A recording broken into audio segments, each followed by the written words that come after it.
বাঙালির সবচেয়ে বড় উৎসব দুর্গাপুজো। দুর্গাপুজোর আগে একটা পরিবেশ মানে একটা পরিবর্তন হয়ে যায় কলকাতার, শহর কলকাতায়। তখন এয়ারপোর্ট, স্টেশন, রাস্তাঘাটে একটা ভিড়, নতুন নতুন মানুষ দেখি।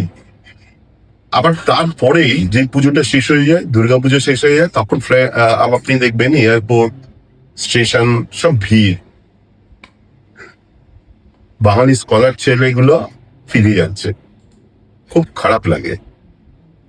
এই যে পশ্চিমবঙ্গের ভালো ছেলেগুলো বাইরে চলে যাচ্ছে, এটা আমার মনে হয় ভালো নয়। কারণ এরা থাকলে আমাদের পশ্চিমবঙ্গের আরো উন্নতি হতো।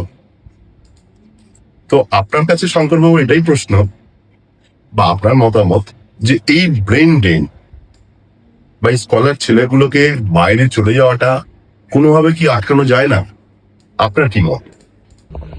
ব্রেন ড্রেন কথাটা শুনলে মাঝে মাঝে ভয় করে। ভয় করে কারণে কি, যে দেশ থেকে মানুষ বেরিয়ে অন্য জায়গায় চলে যাচ্ছে, সেই দেশটা কি করেনি সেই মানুষটার জন্য, এটা ভাবতে ভয় করে। এটা ভাবতে মনে হয় যে তারা দুটো জিনিস মানুষের থাকে, একটা হচ্ছে অ্যাম্বিশন আর একটা হচ্ছে অ্যাসপিরেশন। কোনো শহর বা কোনো দেশ বা কোনো গভর্নমেন্ট সেই ইকোসিস্টেমটা যতক্ষণ না তৈরি করছে, মানুষ কিন্তু এক না একদিন ভাববে অন্য কোথাও গিয়ে কাজ করি। কিন্তু ব্রেন ড্রেন কথাটা কিন্তু সবসময় যে কোনো নেগেটিভ কনোটেশন এটা নয়। অনেক সময় ব্রেনটাকে সার্কুলেট করার প্রয়োজন থাকে। আজকে ছোটবেলায় আমরা ওই গল্পটা পড়েছিলাম, যেটা কুয়োর মধ্যে একটা ব্যাঙ পড়ে গেছিল।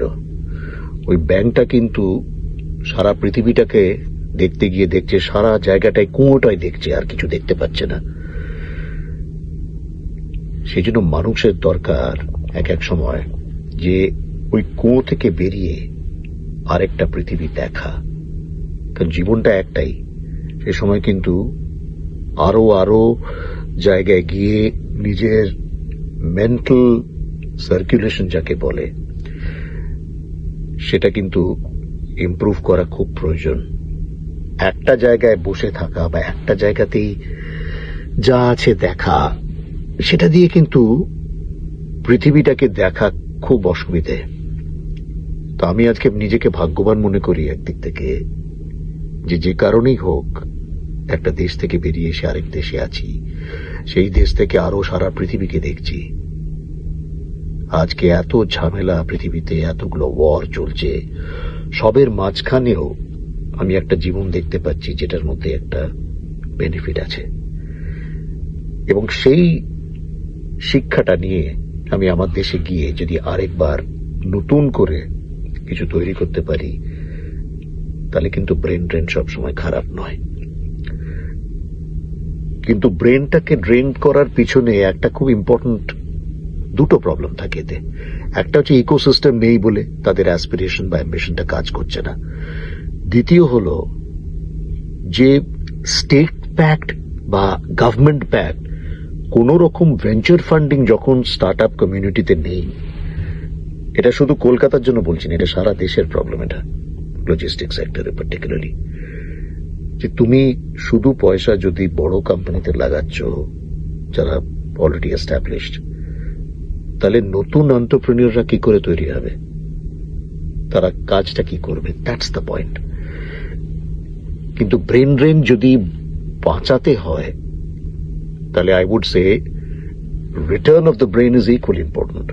যে গিয়ে পৃথিবীতে তাদের সঙ্গে মিট করো, তাদেরকে জিজ্ঞেস করো যে তুমি কি করতে পারো তোমার দেশের জন্য। যেরকম আমি এই কথাগুলো বলছি এখন, এই কথাগুলো বলবার এই জন্য সুযোগ পাচ্ছি কারণ আপনি আমাকে জিজ্ঞেস করছেন এই কথাটা, নইলে কিন্তু এই সুযোগটা আমার কাছে আসতো না।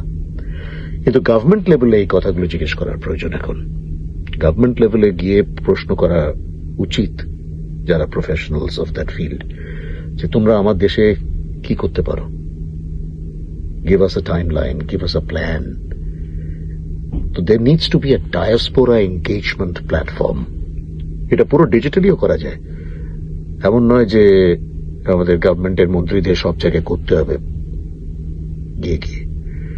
এক আধবার গেল ঠিক আছে, কিন্তু ডিজিটালি আমরা কথা বলতে পারি। এবং করে যদি আমাকে এই ব্রেন ড্রেনটাকে নিয়ে কথা বলতে হয়, তাহলে আমি এটাই বলবো যে মাঝে মাঝে কি হয়, তাদেরকে ছেড়ে দেওয়া দরকার। চলে যাক, চলে গিয়ে আরেক দেশে গিয়ে কিছু কাজ শিখে ফিরে এসে নিজের ব্যবসাটাকে আবার বড় করুক। এটা কিন্তু খুব ইম্পর্টেন্ট। তো ব্রেন ড্রেন যে সবসময় কিছু এটা ভুল বা হওয়া উচিত নয় এরকম নয়, যতক্ষণ না ওই ব্রেনটা সেই দেশের জন্য তার তার একটা ফিলিং থাকে। আমি যদি এখন বিদেশে গিয়ে বলি আমি ইন্ডিয়ান নই, আমি জানি না কাকে কি কথা বলবো, তাহলে একটা অন্য প্রবলেম। কিন্তু সেটা হয় না মোস্টলি। এক এক জায়গায় দেখেছি শুনেছি সেরকম কথা, কিন্তু mostly people love their country. এবং সেই জিনিসটাকে ফিরিয়ে আনা একটা দেশের পক্ষে একটা বড় কাজ। আমাদের মন্ত্রীদের কিন্তু এটা করা দরকার।